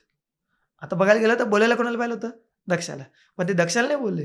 ते कोणाला बोलले? शुक्राचार्य बोलले, "ते त्यांचं कर्म त्यांनी जाणे ना, तुमचं कर्म तुम्ही जाणं." ही स्टेबिलिटी जी आहे ना, तिसरा नेत्र रिअॅलिटीमध्ये तो ह्या पद्धतीने येईल का नाही हा मला प्रश्न नाहीये. माझ्याकडे ती समज येईल. अरे आज आपल्याला कळतंय ना, की जगावर कार्पेट नाही टाकू शकत म्हणून आपण पायात चप्पल घालतोय. हं. बरोबर का नाही? त्याच प्रकारे मला कळतंय यावर समोरचा व्यक्ती काही बोलेलो, पण त्याची बुद्धिमत्ता आहे. हां, तो ते जे बोलतोय त्याच्या ज्ञानामधून बोलतोय. त्याच्या हं. जीवनाचे काही अझम्पशन्स आहे, त्याने जे काही अनुभव केलेले आहे, त्याच्या बेसिसवरती बोलतोय. जसं मी एक थॉट वाचला होता, मी कॉलेजला असताना, की समोरचा एखादा व्यक्ती जर तुम्हाला बोलतो ना, ही गोष्ट होऊ नाही शकत, तर त्याचा अर्थ होतोय ती त्याच्याकडनं नाही झाली म्हणून तो आपल्याला सांगायचा प्रयत्न हं. करतो. हं. तो जेवढ्या वेळेस बिंबवून सांगेल ना, की हे नाही होऊ शकत, नाही होऊ शकत. अरे काही कर, नाही होत. आमच्या वर्गात एवढा हुशार पोरगा होता, नाही झालं त्याच्याकडनं. हे सांगण्याचं तात्पर्य काय? त्याने या सगळ्या गोष्टी करून झालेल्या आहे. आणि त्याच्याकडनं नाही झालं. त्याच्याकडनं नाही झालेलं आहे. हं. मग त्याचा अर्थ हे नाही होत, मी कशाला घेऊ? आता कितीतरी लोकं तर असे पण आहेत जे झालेले आहे. बरोबर. हां, मी त्यांना भेटतोय ते म्हणतात, "काही नाही सिंपल आहे, अभ्यास केला तर काय सगळं पॉसिबल आहे." आता यांच्याकडनं सत्य मानू का हे सत्य मानू? जर नसेलच व्हायचं तर कोणाकडनंच नाही झालं पाहिजे. ना इकडून झालं पाहिजे, हं. ना इकडून झालं पाहिजे. मग शिव काय करतात ना, म्हणजे ध्यान काय करतं ना, हं. ध्यानामध्ये आता बघा मी याला थोडंसं चेंज करेन. हं. जसं श्री रामचरितमानसमध्ये जसं मी सुरुवातीला पण बोललो, देवींनी विचारलं, की तुम्ही कोणाच्या ध्यानामध्ये? हं. आता ते जे काही डेडिकेटेड आहे, तर ते श्रीरामांच्या प्रती आहे. परंतु आता मी थोडं माझ्या पद्धतीने बोलेल. मी बोलेल, जर खरंच तुम्ही शिवाला विचारलं ना, की तुम्ही कोणाच्या ध्यानामध्ये असतात, तर हं. ते त्यांच्या भक्तांच्या ध्यानामध्ये असतात. ज्यावेळेस जस्ट एक एक्झाम्पल सांगतो. आज बघा आपण सोशल मीडिया चालतोय. हो. पण एखाद दिवशी सोशल मीडिया डाऊन पडलं. चालत नाही. का बरं बंद पडतं? कारण की त्याच्या सर्व्हरला काहीतरी प्रॉब्लेम आला असेल. आता सर्व्हर जर प्रॉपर पद्धतीला मेंटेनन्स नसतील, आता सर्व्हरला जर तुम्ही बघितलं ते सर्व्हर पण एका कूलमध्ये ठेवले हो, जातात. हो, हो. बरोबर एका प्रॉपर ठिकाणी ठेवले जातात. त्याला ते टेम्परेचर मेंटेन केलं जातं. ते मॅक्सिमम टाईम थोडं बोलतो ना कोल्डच असतं. का? कारण की ते हीट नाही झालं पाहिजे वगैरे प्रॉब्लेम नाही आले पाहिजे. जर तिकडे प्रॉब्लेम आला, तर आपल्या सगळ्यांच्या मोबाईलवर प्रॉब्लेम येतोय. हो. बरोबर? त्याच प्रकारे शिव कुठं बसताय? हिमालयामध्ये. ते सगळे सर्व्हर आहे आपल्यांचे. आपण काय करतोय ना, फक्त बसतोय, आपण ध्यान लागतोय. बघा, तुम्ही एखादं स्तोत्र वाचलं ना, तर तुम्हाला ते स्तोत्र देवापर्यंत नाही पोहोचत. स्टेप्स असतात. देवांचे म्हणजे बोलतो ना, त्यांचे योगिनी जसं आपण एक तंत्रामध्ये गेलो, योगिनीपर्यंत जाणार. वेगवेगळे जसं आपण बोलतो ना, देवीची साधना केली, तर देवी डायरेक्ट नाही येत. स्टेप्स असतात. त्यांच्या योगिनी येतील, मग नंतर कोणीतरी येणार, डाकिनी, शाकिनी असा प्रकार होत जाणार. मग ते आपल्याकडे येतील. मग एका टाईमानंतर देवी येणार. त्याच प्रकारे जर तुम्हाला ध्यान लागतंय, ते ध्यान लावणारं दुसरा कोणीच येत नाही मध्ये. जर शिवाने ठरवलं ना तुम्हाला ध्यान लावू द्यायचं, तुम्ही काही करावं नाही लागणार. नाही लागणार म्हणजे जसं मी झोपायची तयारी करू शकतो. मॅट्रेस चांगली घेणार, मी ते कंबळ चांगलं घेणार, सगळं घेणार. मला झोप यायचं हे माझ्या हातात आहे का? हे श्रीमंतीवर आहे का? हे नाहीये. रस्त्यावर असणारं कुत्रं पण छान झोपतंय. पण आज अमेरिकेतले 50% पेक्षा जास्त लोकांना झोपच नाहीये. ते त्यांच्या हातात आहे का? नाही. कारण की का मी झोपायची तयारी करू शकतो. पण झोप येणं माझ्या हातात आहे का? नाही. त्याच प्रकारे ध्यानाची विधी मी करू शकतो. पण ध्यान लागणं का नाही लागणं हे माझ्या हातात नाहीये. मग जर मला ध्यान लागलं तर मी समजून घ्यायचं मला सर्व्हर कनेक्ट आहे. म्हणजे मला कोण कनेक्ट आहे? शिव कनेक्ट आहे. मला शिवाची कृपा भेटते. म्हणून एक बोलतो ना, ज्यावेळेस तुमच्या मनात खोट येईल, त्या दुसऱ्या दिवसापासून तुम्हाला ध्यानच लागणार नाही. कारण का शिव तुम्हाला डिस्कनेक्ट करून टाकेल. पण शिव करतच नाही. शिव एकदा ॲक्सेप्ट करायला वेळ लावतात आणि एकदा केलं तर मग ते डिस्कनेक्ट करत नाही. आता लिंग मीन्स आपल्या शरीराचा पार्ट नाहीये. या लिंग म्हणजे प्रतीक आहे. तर शिवत्वाकडे नेण्याचा जो रस्ता आहे, जो मार्ग आहे, तो मार्गच म्हणजे काय आहे? शिवलिंगाची पूजा करणं. आत्मलिंग जे आहे ते अनाचक्राचं प्रतीक आहे. पण रावणापेक्षा जर कोणी मोठं भक्त असेल ना, तर ती त्यांची आई होती. मूळ स्वरूप जे बोललं जातं ते पंचमुखी शिव बोललं जातं. आणि ते पंचमुखी शिवचं जे काही एक बोलतं ना प्रतीक म्हणून एक 5मुखी रुद्राक्ष आहे. बाकीचे जेवढे काही स्वरूप आहे ना, 1मुखी, 2मुखी, 3मुखी, 4मुखी, 6मुखी, यांना वेगवेगळ्या देवांचं महत्व आहे. आज आपल्याकडे 1मुखी, 2मुखी जे येतात ना, ते रुद्राक्ष नाही, ते भद्राक्ष आहे. भद्राक्ष वेगळे असतात. रुद्राक्ष त्यांच्यामध्ये पण आहे एनर्जी, पण रुद्राक्ष एवढी नाही. ते देवीचं प्रतीक आहे आणि हे शिवाचं प्रतीक आहे. गुरु, आता महाशिवरात्री येते आणि असा एक उपाय किंवा अशी एक गोष्ट जी प्रत्येकाने या महाशिवरात्रीला करायलाच हवी.